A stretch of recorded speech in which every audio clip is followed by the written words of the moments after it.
Good morning everyone. कैसे हो आप सब? अच्छा देखिए, आज हमारे पास जो हम टैक्स का हमारा next means second lecture cover करने वाले हैं। इससे पहले मैं आप सबसे ये एक होप रख रहा हूं कि हमारा जो प्रीवियस लेक्चर था आपने वो लगाने के बाद उसको अच्छी तरह से रिवाइज कर लिया था।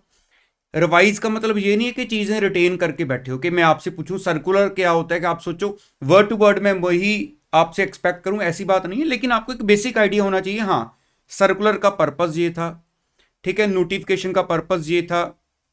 अगर मैं पूछूं फाइनेंस एक्ट क्या है तो आपको एक समझाना आना चाहिए, हाँ ये चीज होती है फाइनेंस एक्ट, ठीक है। हमारा इनकम टैक्स एक्ट क्या है। उसके अलावा अगर मैं आपसे पूछूं कि प्रोवाइजो क्या थी, एक्सप्लेनेशन क्या थी, आपको इन चीजों के बारे में पता होना चाहिए कि हाँ ये चीजें, मतलब ऐसा ना हो कि आप सोचो ये थ्योरी है, इसको बाद में। यहां पे कोई थ्योरी और प्रैक्टिकल ऐसा कोई कंसेप्ट नहीं है टैक्स में। जो भी चीजें हम सीखेंगे अभी आपको, जब तक हमारा चैप्टर 2 कवर होना है, कंप्लीट हो जाएगा, ठीक है। बीच बीच में बहुत सारे प्रैक्टिकल क्वेश्चंस भी आ जाने हैं तब तक। अभी चैप्टर 1 में ही देखना, अराउंड 1 या 2 लेक्चर के बाद आपके प्रैक्टिकल्स स्टार्ट हो जाने हैं चैप्टर 1 के अंदर ही। लेकिन ओवरऑल भी आपको जब आपका चैप्टर 2 तक टेक्स्ट कंप्लीट हो जाता है ना, तो मैं ये आपको गारंटी के साथ कह सकता हूं कि बच्चा ट्रैक पे आ जाता है।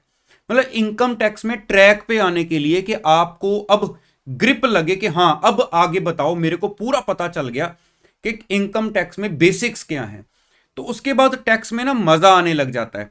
तो ये चीज बस आप डेली बेसिस पर रिवाइज करते जाना कि किसी दिन भी आपसे किसी ने पूछ लिया कि बताओ जरा कि ये टैक्स में ये चीज कैसे होती है, तो आप ये ना सोचना कि मैंने ये मेरी है तो मेरे सिलेबस का पार्ट है लेकिन मैं भूल गया हूं क्योंकि लेक्चर मेरा पुराना हो गया, मैंने काफी दिन पहले लगाया था। टैक्स में ऐसा नहीं होना चाहिए, ठीक है।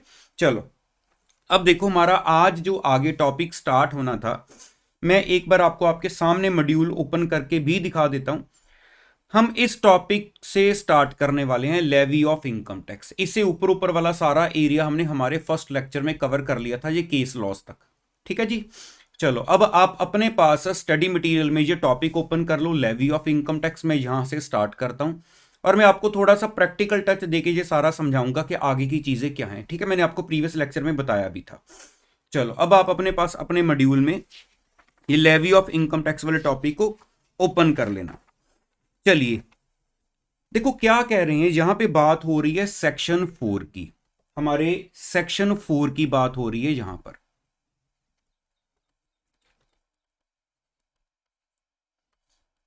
ठीक है। देखो क्या कहा जा रहा है कि income tax is levied on the, सबसे पहले वर्ड आया ऑन द टोटल इनकम। ये सारी चीजें आपको धीरे धीरे करके मैंने आपके बेसिक्स में क्लियर करनी है। इनकम टैक्स किस चीज के ऊपर लगाया जाएगा? एक पर्सन की टोटल इनकम के ऊपर, है ना। इट मींस अब हमें यह पता होना चाहिए कि what is total income, total income में होता क्या क्या है। उसके बाद वो कह रहे हैं ऑफ द प्रीवियस ईयर। ये चाहे मैंने आपको बताया था कि अभी आपका आगे जाके ये प्रॉपरली टॉपिक स्टडी में भी डिस्कस होगा कि प्रीवियस ईयर क्या है, असेसमेंट ईयर क्या है। लेकिन मैंने आपको एक बेसिक अच्छे से आइडिया दिया था कि क्या प्रीवियस ईयर होता है, क्या असेसमेंट ईयर होता है। तो जो टोटल इनकम है वो कौन से साल की होगी? हमारे प्रीवियस ईयर की। हमारे प्रीवियस ईयर की इनकम के ऊपर टैक्स लगाया जाएगा, ठीक है। टैक्स होगा हमारा बेसिकली टोटल इनकम के ऊपर, जो टोटल इनकम हमारे प्रीवियस ईयर की है, ऑफ, अब किसके ऊपर टैक्स लगना है, कौन से बंदे के ऊपर लगेगा? Of every person. मतलब इसके बाद उन्होंने बोला है एवरी पर्सन,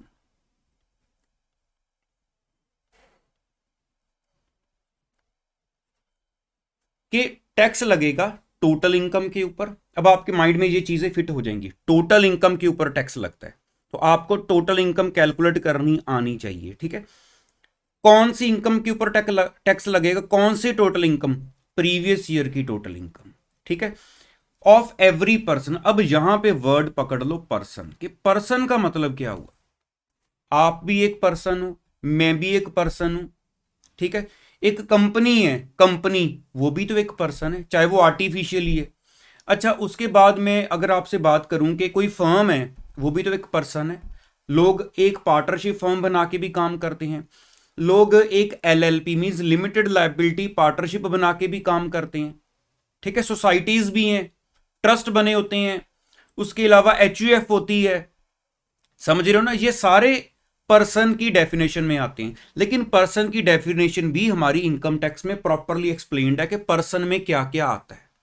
अब आप समझ रहे हो ना कि टैक्स लगता है कि एक पर्सन की प्रीवियस ईयर की टोटल इनकम के ऊपर टैक्स देना पड़ता है। तो पहले तो हमें यह देखना पड़ता है कि जिस भी पर्सन के ऊपर हम टैक्स लगाने वाले हैं वो पर्सन है क्या। जैसे मैं बात करूं, आप या मैं अगर अपने इंडिविजुअल लेवल पर काम कर रहे हैं, जैसे आपने सुना ही है प्रोप्राइटरशिप, कि मैं अकेला ही एक काम कर रहा हूं, मैंने कोई अलग से फर्म या मैंने कोई कंपनी नहीं खोली, मैं अपने नाम से अपना बिजनेस चला रहा हूं, इट मीन्स वो प्रोप्राइटरशिप हो गई। तो आप एज इंडिविजुअल हो। तो ये सारी हम डेफिनेशन में पढ़ेंगे पर्सन में जाके कि पर्सन की डेफिनेशन में कौन कौन होता है। इंडिविजुअल तो है ही है, ठीक है। तो उस पर्सन की प्रीवियस ईयर की टोटल इनकम के ऊपर हमें टैक्स जमा करवाना पड़ता है। तो ये क्या कौन बता रहा है, ये सेक्शन 4। क्योंकि देखो हमने बिल्कुल स्टार्टिंग में फर्स्ट लेक्चर में ये चीज डिस्कस की थी कि गवर्नमेंट टैक्स चार्ज कर सकती है, डायरेक्ट भी और इनडायरेक्ट भी, लेकिन पहले उसके लिए क्या होना चाहिए, लॉ होना चाहिए, कानून होना चाहिए, फिर टैक्स लगेगा। फिर हमने डिस्कस किया था लॉ कौन बनाएगा, है ना, पार्लियामेंट से आगे थे। ऐसे बेसिकली जो सेक्शन 4 है उसमें पावर आ गई है कि गवर्नमेंट चार्ज करेगी टैक्स टोटल इनकम के ऊपर, जो पिछले साल की है, प्रीवियस ईयर की, कोई भी पर्सन है उसकी। तो ये सेक्शन 4 हमें बताता है कि लगा लो टैक्स, मतलब गवर्नमेंट के पास अथॉरिटी है लगाने की। क्लियर हुआ कि income tax is a tax levied on total income of the previous year of every person, ठीक है।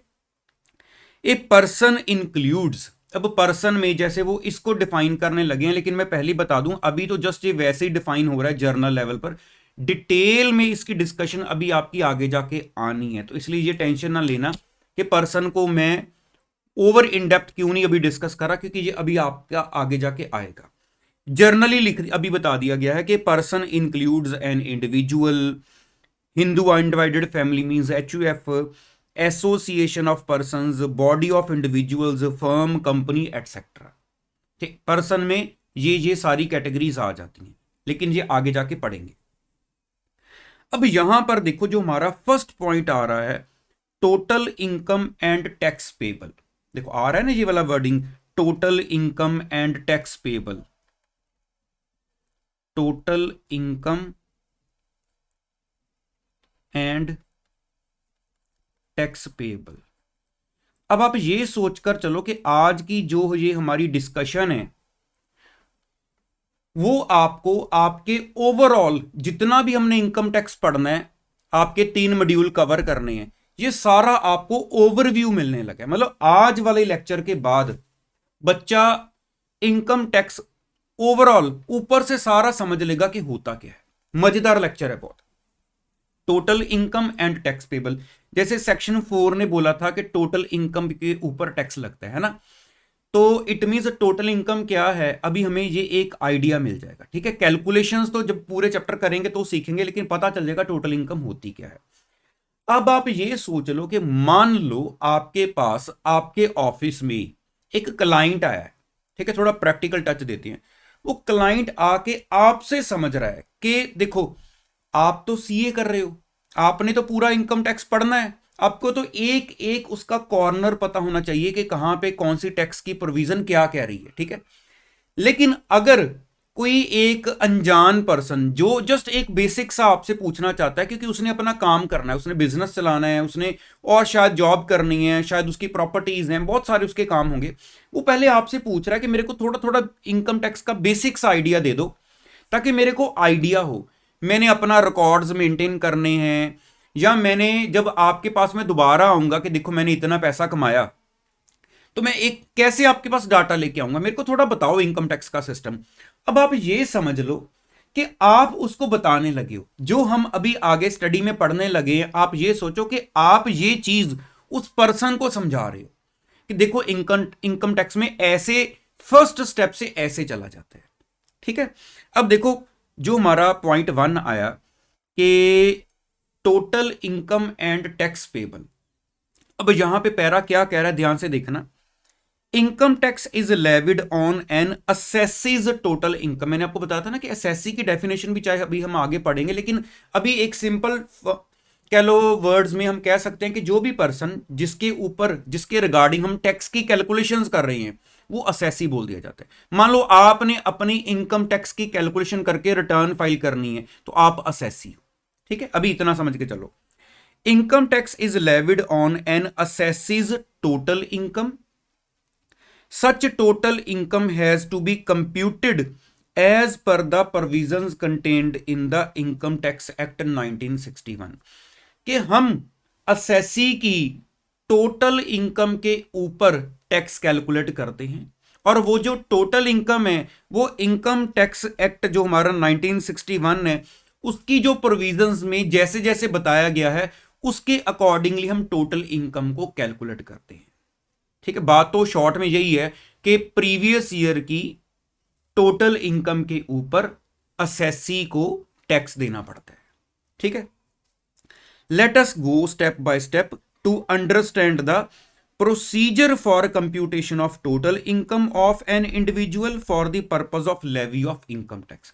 तो अब हम स्टेप बाय स्टेप समझने लगे हैं, जिसमें हमारा जो स्टेप 1 दिया गया है स्टडी मटेरियल में, देखो वो क्या कह रहा है। मैंने आपको बताया ना कि आप ये सोचो कि आप सीख नहीं रहे हो मेरे से, आप ये सोचो कि आप ये चीज अपने क्लाइंट को समझा रहे हो एक टैक्स का ओवरव्यू देने के लिए। आपने पहले बताया कि आपकी टोटल इनकम के ऊपर टैक्स लगाया जाएगा, ठीक है। अब वो टोटल इनकम कैसे कैलकुलेट होती है, स्टेप 1 आ गया। वो क्या कह रहा है step 1, determination of residential status. Residential status, ठीक है जी।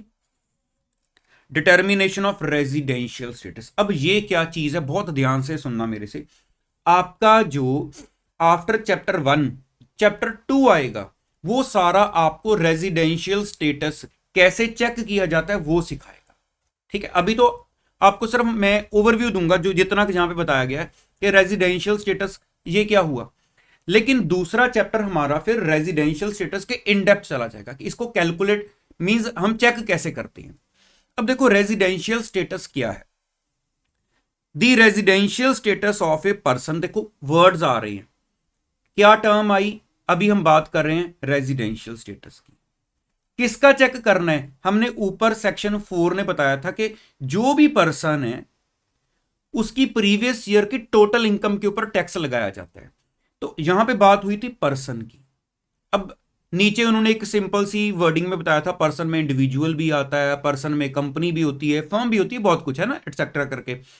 मैंने बोला था अभी आगे जाके पर्सन की डेफिनेशन में पढ़ेंगे कि पर्सन में क्या क्या आते हैं इन डेप्थ, लेकिन अभी फॉर द टाइम बीइंग आपके पास जो क्लाइंट बैठा है आपसे समझ रहा है, आप तो उसको समझा रहे हो कि इनकम टैक्स कैसे लगता है।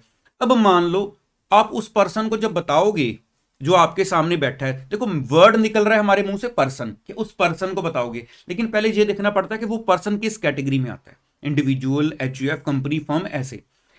तो जो भी पर्सन है, जो भी कैटेगरी का पर्सन है, चाहे वो कोई भी कैटेगरी हो, ठीक है, कोई भी कैटेगरी हो, पर्सन की डेफिनेशन में कुछ भी आ जाए, हर कैटेगरी के लिए हमें सबसे पहला स्टेप होता है उसका रेजिडेंशियल स्टेटस चेक करो कि वो पर्सन इंडिया में कितने टाइम के लिए रहा, जहां पे कितने दिन वो इंडिया में था।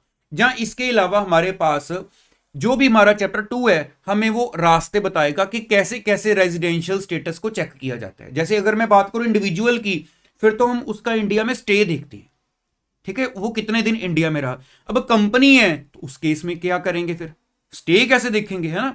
अगर फर्म है तो उस केस में कैसे देखेंगे। तो वो चैप्टर ही पूरा फिर इनडेप्थ रेजिडेंशियल स्टेटस पर आ जाता है। लेकिन अभी अगर यहां पे बात करें तो कहते हैं residential status of a person has to be determined to ascertain which income to be included in computing the total income.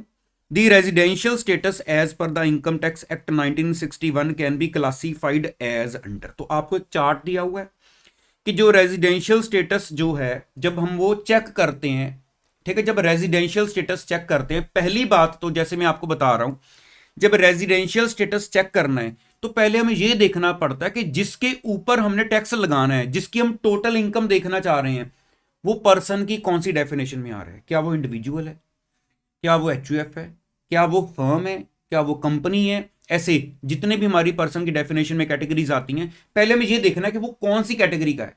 अभी एग्जांपल लेते हैं, मान लो वो इंडिविजुअल है। अगर वो इंडिविजुअल है मींस एक सिंगल पर्सन अपने नाम से बिजनेस चला रहा है, फिर उसका रेजिडेंशियल स्टेटस चेक करने का क्या सिस्टम है वो हमें चैप्टर 2 सिखाएगा। लेकिन जब रेजिडेंशियल स्टेटस चेक हो जाता है, ठीक है, मान लो रेजिडेंशियल स्टेटस हमने वो रूल्स लगा के चेक कर लिया, उसके बाद हमारे पास रिजल्ट क्या निकलता है। देखो आपको स्टडी में क्या बताया गया है कि जब आपने रेजिडेंशियल स्टेटस, अभी अभी माइंड में ये क्वेश्चन ना लाना चेक कैसे करते हैं ये भी बताओ, वो चैप्टर 2 में जाके बताऊंगा। चैप्टर 2 है ही इस पर्पस के लिए। लेकिन जब रेजिडेंशियल स्टेटस चेक हो जाता है तब हमें यह पता चल जाता है कि वो जो पर्सन है, ठीक है, वो जो पर्सन है क्या वो रेजिडेंट है इंडिया का, क्या वो इंडिया का रेजिडेंट है। ठीक है, अब अगर वो पर्सन इंडिया का रेजिडेंट है, मान लो हमारा आंसर आया यस वो इंडिया का रेजिडेंट है, फिर आगे फर्दर देखो स्टडी में कैटेगरीज बन रही हैं, रेजिडेंट एंड ऑर्डिनरली रेजिडेंट। ये फर्दर चेकिंग्स होती हैं कि रेजिडेंट में आगे कैटेगरीज है कि क्या वो ऑर्डिनरी रेजिडेंट है, ठीक है, या नॉट ऑर्डिनरी रेजिडेंट है, क्या वो ऑर्डिनरी रेजिडेंट है या नॉट ऑर्डिनरी रेजिडेंट है, अगर रेजिडेंट की कैटेगरी में आ गया। उसके अलावा हमारे पास एक होता है डीम्ड रेजिडेंट। अभी यहां पर आपको ना ये प्रेशर लेने की जरूरत नहीं है कि मैं अभी इनको रिटेन करके बैठ जाऊं कि क्या कैटेगरी है। सेकंड चैप्टर में इसका काम करना है हमने, ठीक है, ये तो जस्ट आपको एक समझ आ रही है। उसके बाद एक नॉन रेजिडेंट होता है कि मींस एक जो पर्सन है जब उसका रेजिडेंशियल स्टेटस चेक कर रहे हैं हम, ठीक है, हो सकता है वो रेजिडेंट आए, हो सकता है वो डीम्ड रेजिडेंट आए, हो सकता है वो नॉन रेजिडेंट आए, ऐसे कैटेगरीज बन जाएंगी उसकी। इनमें से एक होगा वो, या तो वो रेजिडेंट होगा या नॉन रेजिडेंट होगा या डीम्ड रेजिडेंट हो सकता है। ठीक है, अगर मान लो रेजिडेंट हुआ तो ये भी हो सकता है कि वो ऑर्डिनरी हो, ये भी हो सकता है कि वो नॉट ऑर्डिनरी हो। लेकिन अगर डीम्ड हुआ तो फिर क्लियर होता है कि डीम्ड वाला जो है वो नॉट ऑर्डिनरी ही होता है। लेकिन यहां पे अभी आपके लिए वो डीप लेवल की रेलिवेंसी नहीं है, आपको यहां पे ये टेंशन नहीं लेनी है कि डीम्ड रेजिडेंट सिर्फ नॉट ऑर्डिनरी ही क्यों होता है, क्योंकि अभी आपको पता ही नहीं है कि ऑर्डिनरी का मतलब क्या है, नॉट ऑर्डिनरी का मतलब क्या है, नहीं पता है ना ही मैंने यहां पे बताना है, ना ही स्टडी यहां पे बताएगी, क्योंकि वो चैप्टर 2 बताएगा। लेकिन अभी इतना जरूर बता देता हूं कि इस सब चीज का पर्पस क्या है, ये चेक क्यों किया जाता है। देखो जब एक पर्सन की जो इनकम है, अब मान लो मैं यहां पे इंडिविजुअल की एग्जांपल ले रहा हूं कि आप या मैं फॉर एग्जांपल एक इंडिविजुअल कैटेगरी में आ रहे हैं, मेरा रेजिडेंशियल स्टेटस चेक कर लिया गया, मान लो मैं रेजिडेंट एंड ऑर्डिनरी रेजिडेंट निकला, या मान लो कि मैं नॉन रेजिडेंट निकला। अब इस चीज के साथ टोटल इनकम कैलकुलेट करने का क्या लॉजिक है मैं बताता हूं आपको, फिर आप समझोगे अच्छा इसलिए रेजिडेंशियल स्टेटस देखा जाता है। मान लो मैं इंडिया में बिजनेस कर रहा हूं, इंडिया में मेरे को बिजनेस से जो इनकम आ रही है, क्योंकि मेरा बिजनेस कहां है, इंडिया में। अब मैं बात करूं जो इनकम टैक्स का सिस्टम है, वो बोलेंगे अगर इंडिया में बिजनेस कर रहे हो, आप इंडिया में पैसा कमा रहे हो, तो चाहे आप रेजिडेंट हो, चाहे आप नॉन रेजिडेंट हो, चाहे जो भी आपका ये रेजिडेंशियल स्टेटस है, आपको टैक्स तो देना ही देना है, क्योंकि आप इंडिया में बिजनेस चला रहे हो। अगर मैं बात करूं मेरी लंदन में एक प्रॉपर्टी है, मेरी लंदन में एक प्रॉपर्टी है और मेरे को उस प्रॉपर्टी से मान लो कोई रेंटल इनकम आ रही है, ठीक है, जब मेरा कोई फॉरेन में भी बिजनेस चल रहा है। अब उस केस में अगर मेरा फॉरेन में भी कोई काम है, मेरे को इनकम आ रही है, तो आप जरा अपने माइंड में एक चीज सोचो, क्या मेरे को उस इनकम के ऊपर टैक्स फॉरेन में लगना चाहिए या मेरे को इंडिया में लगना चाहिए। आप अपने माइंड में क्वेश्चन सोचो जी, आप सोचोगे कि जो फॉरेन में बिजनेस है, जो फॉरेन में प्रॉपर्टी है, उसकी इनकम से जो टैक्स लगेगा वो तो फॉरेन में लगना चाहिए। लेकिन जो रेजिडेंशियल स्टेटस है, अगर मैं बोलूं एक बंदे का रेजिडेंट एंड ऑर्डिनरी रेजिडेंट आ गया, तो उस केस में उस पर्सन की, जो हमारा पर्सन है, अगर उसकी कोई फॉरेन में भी इनकम आ रही है, अगर मैं आपको यह बोलूं कि इंडिया का सिस्टम यह कहता है उसको इंडिया में भी उसके हैंड में टैक्सेबल करो, अगर वो नॉन रेजिडेंट आया फिर रहने दो। सोच सकते हो ना कि इसका मतलब कि आप अपने माइंड से ये चीजें नहीं सोच सकते कि नहीं मेरे हिसाब से अगर फॉरेन का बंदा है तो उसकी इनकम के ऊपर फॉरेन में टैक्स लगेगा। आपको इंडिया में इनकम टैक्स, ये रेजिडेंशियल स्टेटस जब डिसाइड होता है उसके बाद उसकी कौन सी इनकम को हमने यहां इंडिया में टैक्सेबल करना है, कौन सी इनकम को छोड़ना है। अभी आपके माइंड में सिर्फ इतना रखो कि अगर वो पर्सन रेजिडेंट निकला और साथ में ऑर्डिनरी आया, ठीक है, तो क्या उसकी फॉरेन की इनकम इंडिया में टैक्सेबल तो नहीं हो जाएगी? इंडिया में भी अगर वो नॉन रेजिडेंट निकला, क्या फिर भी उसकी फॉरेन की इनकम यहां पे टैक्सेबल की जाएगी, या फिर उसकी सिर्फ इंडिया की इनकम ही इंडिया में टैक्सेबल की जाएगी, फॉरेन की नहीं की जाएगी? तो इस हिसाब से इन शॉर्ट जो तो ऑर्डिनरी रेजिडेंट होता है उसके हैंड में बहुत सारी ऐसी इनकम्स है जो इंडिया में टैक्स लग जाता है। अगर वो नॉन रेजिडेंट है तो कुछ इनकम्स ऐसी हैं जो हम उसकी छोड़ देते हैं कि वो आपको यहां पे नहीं लगेगा, आपको यहां पे वो इनकम आपके टोटल इनकम में काउंट नहीं की जाएगी। तो इसलिए अब अंडरस्टैंड कर रहे हो ना रेजिडेंशियल स्टेटस देखना क्यों जरूरी है? क्योंकि जब उस बंदे का रेजिडेंशियल स्टेटस डिसाइड हो जाएगा, वो डिसाइड होने के बाद हमें पता चलेगा कि उस पर्सन के हैंड में जो जो इनकम्स आई हैं इनमें से ये इनकम्स उसकी हमने इंडिया की टोटल इनकम में काउंट करनी है, ये वाली नहीं करनी है। वो इस चीज के ऊपर डिपेंड करता है कि उसका रेजिडेंशियल स्टेटस क्या है। समझे ना बात को? तो इसलिए हमारा ये जो चैप्टर 2 है वो सारा इसी चीज को लेकर है कि रेजिडेंशियल स्टेटस कौन से पर्सन की कैटेगरी का कैसे डिसाइड किया जाता है। ठीक है, चलो अब देखो स्टडी मटेरियल में हमारे पास वो जो चार्ट के देने के बाद क्या दिया हुआ है कि in the case of an individual, कि अगर इंडिविजुअल की बात की जाए, ठीक है, the duration for which he is present in India determines his residential status, कि वो इंडिया में कितनी देर तक प्रेजेंट रहा, कितने दिन वो इंडिया में रहा, उस बेस के ऊपर हम कैलकुलेशन करते हैं कि वो इंडिया में उसका रेजिडेंशियल स्टेटस क्या है, based on the time spent by him he में। अब उस टाइम के अकॉर्डिंगली, ये सब टाइम का चक्कर है, वो इंडिया में कितने दिन रहा। जो इंडिविजुअल है वो रेजिडेंट एंड ऑर्डिनरी रेजिडेंट भी हो सकता है, resident but not ordinary resident भी हो सकता है, नॉन रेजिडेंट भी हो सकता है। ठीक है, तो ऐसे ही हमारे पास जो भी कैटेगरीज हैं, अब जैसे हमने ऊपर चार्ट में भी देखा कि अगर रेजिडेंट है तो रेजिडेंट आइदर ऑर्डिनरी रेजिडेंट होगा, या मतलब हम ये नहीं कह सकते, ये बात मैं सिर्फ बता रहा हूं इंडिविजुअल के केस में। जैसे मैं बोलूं आपको कंपनी में चले जाओ, कंपनी में हम फिर ये ऑर्डिनरी नोट ऑर्डिनरी चेकिंग नहीं करते, लेकिन अभी मैं आपको दूसरा चैप्टर भी 1 में सारा बताना शुरू कर दूं, ये पॉसिबल नहीं है। अगर इंडिविजुअल की बात कर रहे हैं तो जस्ट अभी इंडिविजुअल को लेकर डिस्कस करते हैं।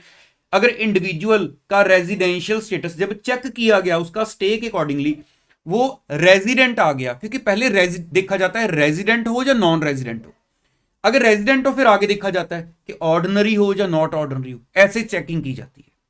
ठीक है, the residential status of a person determines the taxability of income. ये तो मैंने आपको बताया कि रेजिडेंशियल स्टेटस के अकॉर्डिंगली हम उसकी टैक्सेबिलिटी देखते हैं। For example income earned and received outside India, जो इनकम आपने इंडिया से बाहर कमाई, बाहर ही रिसीव की, दोनों चीजें बाहर हैं। देखो इनकम टैक्स में ये चीजें बहुत ध्यान से देखनी होती है। इनकम अर्न भी बाहर ही की आपने इंडिया से और मिली भी आपको वहीं पे, ये नहीं कि इनकम अर्न बाहर हुई थी रिसीव इंडिया में हो रही है, दोनों चीजें एंड है बीच में। Earned and received outside India will not be taxable in the hands of a non resident. तो अगर आप नॉन रेजिडेंट हो, आपकी जो फॉरेन की इनकम है वो इंडिया में, आपको उसके ऊपर टैक्स नहीं देना। ठीक है, but will be taxable in case of a resident and ordinary resident. अगर आप रेजिडेंट और उसके साथ ऑर्डिनरी रेजिडेंट बन जाते हो तो आपकी वो चाहे फॉरेन वाली इनकम है उसको आपको इंडिया में टैक्स देना पड़ेगा। ठीक है, will be taxable in case of resident and ordinary resident. अब आपको बस इतना आइडिया लग गया होगा कि अच्छा रेजिडेंशियल स्टेटस के हिसाब से उस पर्सन की कौन सी इनकम हमने उसके हैंड में टोटल इनकम में काउंट करनी है, कौन सी नहीं करनी है। ये पहले रेजिडेंशियल स्टेटस पता होगा, उसके बाद ये चीजें पता चलती हैं। ठीक है, the concept of deemed resident. देखो ये मैं आपसे बोलूं कि डीम्ड रेजिडेंट का जो कंसेप्ट है, ये एक स्टेप पीछे जाओ, मींस 1 साल पीछे जाओ, उससे पीछे ये नहीं होता था। तो ये अभी मैं ये नहीं बोलूंगा आपके बार ही ये बिल्कुल लेटेस्ट आया है, प्रीवियस एग्जाम्स में भी ये चीज एप्लीकेबल हो चुकी थी, लेकिन ये नया कंसेप्ट है डीम्ड रेजिडेंट वाला, ये पहले नहीं होता था। ठीक है, the concept of deemed resident has been discussed in chapter 2। A deemed resident is always a resident but not ordinary resident in India. ठीक है, यहां पे वो आपको बार बार बता रहे हैं कि अगर तो रेजिडेंट हुए तो या तो ऑर्डिनरी हो गए या नॉट ऑर्डिनरी हो गए, लेकिन अगर डीम्ड रेजिडेंट की कैटेगरी में आ गए, डीम्ड रेजिडेंट में ऑर्डिनरी नहीं होता, वो हमेशा नॉट ऑर्डिनरी रेजिडेंट ही होता है, या फिर नॉन रेजिडेंट हो गए, उसमें तो आगे कुछ भी नहीं होता, non resident means non resident, बात खत्म। ठीक है, तो ये हमारा रेजिडेंशियल स्टेटस का मेन मकसद है, क्योंकि रेजिडेंशियल स्टेटस डिसाइड होने के बाद हम फिर आगे देखते हैं कि अब आपके हैंड में जो जो इनकम्स आई हैं, अब देखो आपके पास क्लाइंट बैठा है, अगर वो पर्सन की डेफिनेशन में इंडिविजुअल कैटेगरी का है तो आप उसको सबसे पहले बोलोगे कि अपना पासपोर्ट लेके आओ। ठीक है, आपके डॉक्यूमेंट्स लेके आओ, हम ये देखें कि आपका इंडिया में स्टे कितने दिन का है। अभी मैं आपको ये नहीं बता रहा कि स्टे के हिसाब से कितने दिन हमने इंडिया में देखने कितने नहीं देखने, ये सब दूसरे चैप्टर में करेंगे, सेकंड चैप्टर में, लेकिन हम उस स्टे के हिसाब से कैलकुलेट कर लेंगे कि वो रेजिडेंशियल स्टेटस में कौन सी कैटेगरी में फॉल कर रहा है। जब वो कैटेगरी पता चल गई, अब वो अपने पास अपनी इनकम्स की लिस्ट भी लेके आया होगा हमारा क्लाइंट कि ये इनकम मुझे इस कंट्री में हुई थी, इस चीज से, ये इससे हुई थी। हम इस कैटेगरी के हिसाब से कि तुम तो भाई रेजिडेंट एंड ऑर्डिनरी रेजिडेंट हो, जो भी उसका डिसाइड हुआ, या तुम तो भाई नॉन रेजिडेंट हो, तुम्हारी ये लिस्ट में से ये इनकम्स इंडिया में टैक्सेबल होनी है, ये वाली नहीं होनी। क्लियर हुआ? तो ऐसे हम देखते हैं बेसिकली जो रेजिडेंशियल स्टेटस का मकसद है, सबसे पहला स्टेप होता है कि आप पर्सन की डेफिनेशन में जो भी कैटेगरी में फॉल करते हो, पहले हम आपका जो रेजिडेंशियल स्टेटस है वो डिसाइड करेंगे, फिर हम आगे बढ़ेंगे। ठीक है, हम भी अपने नेक्स्ट पॉइंट पे आगे बढ़ते हैं। आई थिंक आपको ये पॉइंट सुपर क्लियर हो चुका होना चाहिए। देखो, इसके बाद आपका जो स्टेप 2 आ रहा है, ये तो हमारा स्टेप 1 क्या होगा कि हम उस पर्सन का रेजिडेंशियल स्टेटस देखते हैं। ठीक है, दूसरा स्टेप हमें क्या दिया गया है, classification of income under different heads. अब यहां पे मेन जो वर्ड हमारा आ रहा है हेड्स। अब हेड्स क्या है, हेड्स क्या है यहां पर कंसेप्ट रेजिडेंशियल। हमने देखो, हम एक अपने माइंड में अजम्पशन ले रहे हैं कि हमारा क्लाइंट इंडिविजुअल है, ये तो मैंने आपको बता दिया कि पर्सन की डेफिनेशन में और भी कैटेगरीज हैं, लेकिन मैंने अजम्पशन ले ली है हमारा क्लाइंट इंडिविजुअल है। अब उसके पास मान लो उसकी इनकम्स की लिस्ट है, वो कहता है जी मैंने ये इनकम अर्न की है। ठीक है, या मान लो भी आपसे वो गाइडेंस लेने आया है, या मान लो उसने कुछ इनकम अर्न भी की है, जो भी आप ये प्रैक्टिकली समझ के चलो, बस अब आप उसको बता रहे हो। अब मान लो आपके पास एक लिस्ट आई है, उस लिस्ट में लिखा हुआ है कि एक बंदे के 2 घर हैं जो उसने किराए पे रेंट पे दिए हुए हैं, उसको इतना रेंट आ रहा है। उस बंदे ने पिछले साल इतने शेयर्स को खरीद बेच किया और उसको इतना प्रॉफिट हुआ। उस बंदे का एक बिजनेस भी चल रहा था। ठीक है, उसके अलावा सपोज कर लो उसने कोई लॉटरी भी डाली थी, उसको वहां से भी इनकम आ गई। उसको कहीं से गिफ्ट भी मिला, 2-4 लाख रुपए का उसको कहीं से गिफ्ट इकट्ठे हो गए। अब उसने अपनी पूरी लिस्ट बनाई हुई कि मेरे को ये टोटल पैसा आया है। अब वो बोल रहा है आपको इस पैसे के ऊपर इनकम टैक्स को कैसे मैं बताऊं कि मेरे को कितना टैक्स लगेगा, क्या कैसे पता चलता है? क्या ऐसे टोटल लगा दिया? टोटल इनकम का मतलब क्या, सारी उठा के इनकम का टोटल लगा दो? नहीं, बेसिकली हमें जो इनकम, तो जैसे मैं बोलता हूं कि आपको जहां जहां से भी पैसा आया, चाहे वो आप सैलरी रिसीव कर रहे हो, कोई बिजनेस कर रहे हो, कोई प्रॉपर्टी की खरीद बेच कर रहे हो, कोई प्रॉपर्टी किराए पर दी हुई है, कुछ और डिविडेंड आ रहा है, इंटरेस्ट आ रहा है, पहले हमें उसको कैटेगरी वाइज करना पड़ता है। अब कैटेगरी वाइज कैसे करना है ये भी हमें इनकम टैक्स में ही बोला गया है कि ये 5 हेड्स हैं, आप अपनी जो भी इनकम है आप उस इनकम को इन 5 हेड्स की कैटेगरी में डालो। ये नहीं है कि बहुत सारी कैटेगरीज बना दो, आपको ये देखना है कि ये इनकम आपके हैंड में, अगर ये बिजनेस की इनकम बन रही है तो इसको बिजनेस में लेके जाओ। ये इनकम अगर आपकी सैलरी के अकॉर्डिंगली सैलरी हेड में बन रही है तो उसको सैलरी में लेके जाओ।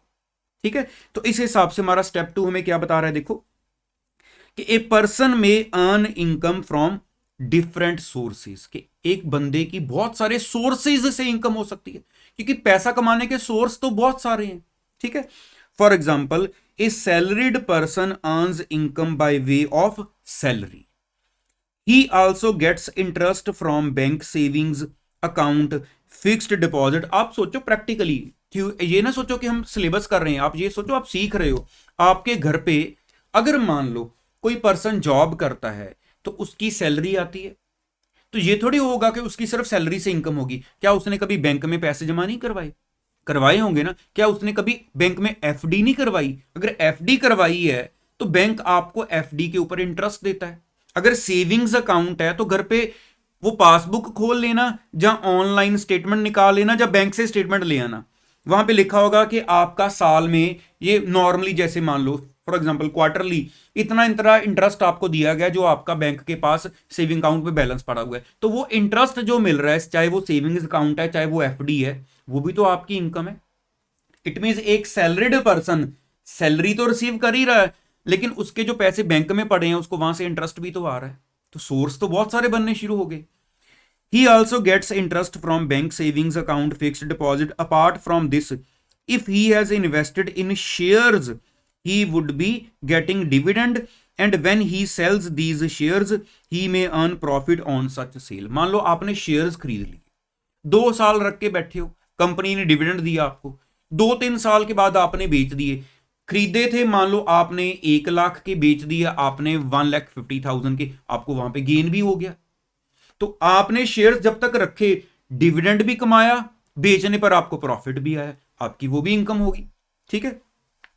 If he owns a residential property which he has let out, he would earn rental income. अब मान लो आपके पास आपकी सैलरी अच्छी खासी है, आपने एक्स्ट्रा घर बना के किराए पर दे दिया कि चलो रेंटल इनकम भी आनी शुरू हो जाए। तो वो जो रेंटल इनकम है, आपके हैंड में तो सैलरी इनकम भी आ रही है, रेंटल भी आ रही है, आप बैंक से इंटरेस्ट भी ले रहे हो, शेयर से डिविडेंड भी ले रहे हो, शेयर्स बेचे वहां से आपको गेन भी हुआ, आपके तो बहुत सारे सोर्स हो गए, है ना। एक सैलरीड पर्सन ये नहीं कह सकता मेरे की सिर्फ सैलरी से इनकम आ रही है। तो under the income tax act 1961 for computation of total income, तो जब भी हम इनकम टैक्स के अकॉर्डिंगली, क्योंकि हमने पीछे पढ़ा ना कि टोटल इनकम कैसे कैलकुलेट की जाती है, इनकम टैक्स की जो हमारे एक्ट है 1961 उसकी प्रोविजंस के अकॉर्डिंगली इनकम कैलकुलेट करो। हमें वो एक्ट क्या कहता है कि all income of a tax payer are classified into 5 different heads of income. मतलब हमें इनकम टैक्स ने बोला है कि आपके पास हमने 5 हेड्स बना दिए कि आप ऐसे तो आप हर बंदा अपने अपने हिसाब से कैटेगरी बनाता रहेगा, उन्होंने हमें 5 हेड्स दे दिए। आपका जो स्टडी मटेरियल का मॉड्यूल 2 है उसमें हमारे 5 के 5 हेड चलने हैं, मॉड्यूल 2 में 5 हेड्स। अब देखो 5 हेड्स मतलब क्या है, अगर आप यहां पे आपको मॉड्यूल में जैसे ये देखो एक चार्ट दिया गया है जहां पर नीचे, तो ये चार्ट आपको क्या बता रहा है, ये जो सैलरीज वाला बेसिकली आपके पास, आप मॉड्यूल 2 खोल के देख लेना चाहिए, आपका वहां पे चैप्टर आएगा सैलरीज, ये आपका फर्स्ट हेड होता है इनकम टैक्स के हिसाब से। ठीक है। उसके बाद income from house property, basically जिसको हम आपकी रेंटल इनकम कह देंगे, ये आपका दूसरा हेड आ जाता है। फिर हमारे पास नेक्स्ट आ जाता है कि आपका अगर कोई बिजनेस या प्रोफेशन है तो वो आपका थर्ड हेड हो जाएगा। आपने कोई एसेट्स को खरीद बेच किया है, प्रॉपर्टी खरीद बेच की है, ठीक है, तो वो आपका हेड फोर्थ हो जाएगा। इसके अलावा हम रेजिड्यूरी भी बोल देते हैं कि जो बचा वो आपका इनकम फ्रॉम अदर सोर्स माना जाएगा। जैसे फॉर एग्जांपल आपको इंटरेस्ट आया है, आपको डिविडेंड आ रहा है, आपकी कोई लॉटरी है, ऐसे बहुत सारी कैटेगरीज हैं जो हमारी इनकम फ्रॉम अदर सोर्स में चली जाती है। तो इसको हम 5 हेड्स बोल देते हैं कि अगर आपकी जो इनकम है, आपने तो इनकम कमा ली, लेकिन अब आपने उस इनकम को, आपके पास मान लो लिस्ट है, आपने लिस्ट बनाई हुई है कि मेरे को ऐसे 2 लाख यहां से आए, 5 लाख यहां से आए, 50,000 यहां से आए, 1 लाख यहां से आए, 10 लाख यहां से आए। आप वो जो जो पैसा आया है उसको ये कैटेगरी वाइज उसको सेट करो कि ये इनकम मेरे हैंड में सैलरी में काउंट होनी चाहिए, ये इनकम मेरे हैंड में हाउस प्रॉपर्टी में काउंट होनी चाहिए, ये इनकम मेरे हैंड में मेरे बिजनेस या प्रोफेशन में काउंट होनी चाहिए, ये इनकम मेरे हैंड में कैपिटल गेन में बन रही है, ये इनकम मेरी अदर सोर्सेज में जानी चाहिए। तो आपकी जो वो 15, 20, 50 आपके पास लिस्ट बनी हुई थी, आपने उसको जस्ट ये 5 में समेटना है कि हेड्स में टोटल काउंट करो। अब आप सोचोगे कि वो इतनी लंबी जो लिस्ट है, मान लो एक बंदे के पास 50 लिस्ट पॉइंट्स की लिस्ट है जहां जहां से उसको पैसा आ रहा है। अब ये कैसे पता चलता होगा कि ये इनकम उसकी सैलरी में है? आप सोचोगे ये कौन सा कोई मुश्किल काम है। जब हम सैलरी चैप्टर करेंगे फिर आपको इनकम टैक्स के हिसाब से मैं समझाऊंगा कि कब एक बंदे की जो इनकम है वो सैलरी में काउंट होती है, कब इनकम देखने में शायद वो सैलरी लगे लेकिन वो बिजनेस इनकम मानी जाएगी। तो जब ये सैलरी चैप्टर करेंगे हम पूरा इन डेप्थ सैलरी में ये चीजें सीखेंगे। अब जैसे मैं आपको अभी बताता हूं, एक पर्सन को आफ्टर रिटायरमेंट पेंशन आ रही है, ठीक है। अगर आपको मतलब मैं इसलिए बता रहा हूं आपको, आप सोचोगे ये कौन सा मुश्किल बात है, सैलरी तो सैलरी हेड में जानी। अब एक बंदे को पेंशन आ रही है, पेंशन कहां डाली जाए, क्या वो सैलरी है या वो मेरी कोई इनकम फ्रॉम अदर सोर्स है? अब समझे बात को। तो इसलिए कौन सी इनकम सैलरी हेड में जानी चाहिए या कौन सी इनकम सैलरी हेड में नहीं जानी चाहिए, ये हम सैलरी चैप्टर को इन डेप्थ डिस्कस करके ये चीजों के अंदर तक जानेंगे कि कब ये इनकम सैलरी में बनती है, कब ये इनकम बिजनेस या अदर सोर्स में बन सकती है, ठीक है। ऐसे ही जो इनकम हमें, मान लो मैंने कोई प्रॉपर्टी रेंट पे दी है, वो मेरी बिजनेस की इनकम तो नहीं बन जाएगी कहीं, या मेरी income from house property head में जानी चाहिए, क्योंकि इनकम फ्रॉम हाउस प्रॉपर्टी में बेसिकली हम आपकी रेंटल इनकम कंसिडर करते हैं। तो ये हम जब अपना हेड 2 कवर करेंगे तो वहां पर इन डेप्थ डिस्कशन होगी इस चीज को लेकर। मतलब जब जैसे जैसे पर्टिकुलर हेड में जाएंगे, मैं शॉर्ट में बात करता हूं, जिस जिस भी हेड में जाएंगे उस हेड के अंदर हम फिर पूरा डिटेल में सीखते हैं कि कौन कौन सी इनकम्स यहां पे कवर की जाती हैं, कैसे पता चलता है ये इस हेड की इनकम है, कैसे पता चलता है ये उस हेड की इनकम है। क्योंकि एक जो पर्सन है जिसको टैक्स की नॉलेज नहीं है वो तो आपके पास ले आएगा सारा अपना बुक्स वगैरह उठा करके, आप बताओ आप सीईओ, तो ये आपको पता होना चाहिए। तो इसलिए एक बार अपने माइंड में ये चीज क्लियर कर लो कि एक पर्सन ने, हमने जहां से स्टार्ट किया था आज, प्रीवियस ईयर में जो जो भी पैसा कमाया है ना, उसकी टोटल इनकम के ऊपर उसको टैक्स देना पड़ता है। अब वो जो टोटल इनकम है जिसके ऊपर उसने टैक्स देना है, उस टोटल इनकम को ऐसे ही नहीं कि उठा के टोटल लगा दो, हमें हेड वाइज पहले कैलकुलेट करना पड़ता है। हम उस इनकम को ये 5 हेड्स की कैटेगरी में बनाते हैं कि ये हमारे पास इनकम्स की कैटेगरीज हैं। अब वो सारी इनकम उठाकर इन 5 हेड्स में डालो। अब लेकिन ये सारा करने से पहले उसका रेजिडेंशियल स्टेटस चेक किया जाता है कि वो पर्सन इंडिया के सिस्टम के हिसाब से, इनकम टैक्स के हिसाब से उसका रेजिडेंशियल स्टेटस क्या है। कि मान लो एक बंदा नॉन रेजिडेंट है, तो क्या हमने उसकी फॉरेन की इनकम यहां पे काउंट करनी है? तो इसलिए आप जब इनकम उठा के टैक्स के लिए उसकी इनकम इन हेड्स में ऐड करोगे, तो अगर उसका रेजिडेंशियल स्टेटस नहीं चेक करोगे तो आपको कैसे पता चलेगा? मान लो मैं इंडिया का रेजिडेंट हूं, ठीक है, मैं इंडिया का रेजिडेंट हूं, मेरी अगर कोई फॉरेन में इनकम है तो मेरी तो इंडिया में भी काउंट हो जानी है। मान लो आप नॉन रेजिडेंट हो, आपकी फॉरेन की इनकम मान लो यहां पे नहीं काउंट होनी है, तो इट मींस जब टोटल इनकम कैलकुलेट करनी है तो मेरे लिए फॉरेन की इनकम भी मेरे टोटल इनकम में काउंट हो रही है, आपके लिए नहीं हो रही है। तो इसलिए सबसे पहले रेजिडेंशियल स्टेटस देखा जाता है, फिर हम आपकी टोटल इनकम कैलकुलेट करने के लिए जहां जहां से भी आपको इनकम आ रही है वो हमें हेड्स की पूरी नॉलेज इन डेप्थ होनी चाहिए। उस हिसाब से फिर हम जो हमारे पास टोटल इनकम कैलकुलेट करते वक्त हेड वाइज उसको डिस्ट्रीब्यूट करते रहते हैं कि ये इस हेड की है, ये इस हेड की है, तो ऐसे फिर हमारी टोटल इनकम फाइनली कैलकुलेट हो जाती है। ठीक है, चलो अब आगे बढ़ो। मैं यहां से एक बार मॉड्यूल को हटा के आप अपना फोकस अपने पास हाथ में स्टडी मटेरियल में लेके आओ कि there is a charging section under each head. जैसे हम कहते हैं ना कि अभी हमने पढ़ा सेक्शन 4 के टोटल इनकम के ऊपर टैक्स लगेगा प्रीवियस ईयर की हर पर्सन की ना, ऐसी हर हेड के अंदर चार्जिंग सेक्शन है जो कहता है कि ये वाली इनकम्स इस हेड में कवर करो। चार्जिंग सेक्शन बोल दिया जाता है उसको कि ये इन इनकम्स को इस हेड में चार्ज करेगा। कि there is a charging section under each head of income which defines the scope of income chargeable under that head. और वो सेक्शन डिफाइन कर देता है स्कोप कि ये इनकम जी सैलरी की बन रही है। ठीक है, these heads of income exhaust all possible types of income that can accrue to or be received by the taxpayer. Accordingly income earned is classified as follows. अब ये जो 5 पॉइंट हैं ये वही दोबारा रिपीट हो रहे हैं जो ऊपर चार्ट में डिस्कस हो रहा था, वही आपके 5 हेड कौन से हैं? सैलरी, ठीक है, pension earned is taxable under the head salary. चलो यहां पे भी आपको बता दिया गया है, लेकिन हमने तो चैप्टर के अंदर पूरा डिस्कस करना है। उसके बाद रेंटल इनकम है, वो कहां पे टैक्सेबल होती है? इनकम फ्रॉम हाउस प्रॉपर्टी में। अगर इनकम आपकी कहां से ड्राइव हो रही है? कैरिंग ऑन एनी बिजनेस या प्रोफेशन, वो आपके profits and gains from business और प्रोफेशन हेड में चली जाएगी। Profit from sale of a capital asset, देखो यहां पे मैं आपको फिर से बोलूं, एक वर्ड आ गया कैपिटल एसेट, ठीक है, इसको चाहे हाईलाइट कर लो। जब कैपिटल गेन्स हेड में पहुंचते हैं, मींस हम अपना वो चैप्टर करेंगे तो वहां पे आपको पहले कैपिटल एसेट में कौन सी एसेट आती हैं, कौन सी एसेट नहीं आती हैं, पहले ये डेफिनेशंस सीखनी होती हैं, ठीक है। तो इसलिए जो भी आपकी कैपिटल एसेट है, जहां तो चलो एक उन्होंने एग्जांपल दे दी लाइक लैंड, कि अगर आप कोई लैंड बेच रहे हो, ठीक है, उसको खरीद बेच पे आपको जो भी प्रॉफिट लॉस हुआ वो आपका कैपिटल गेन्स हेड में जाता है।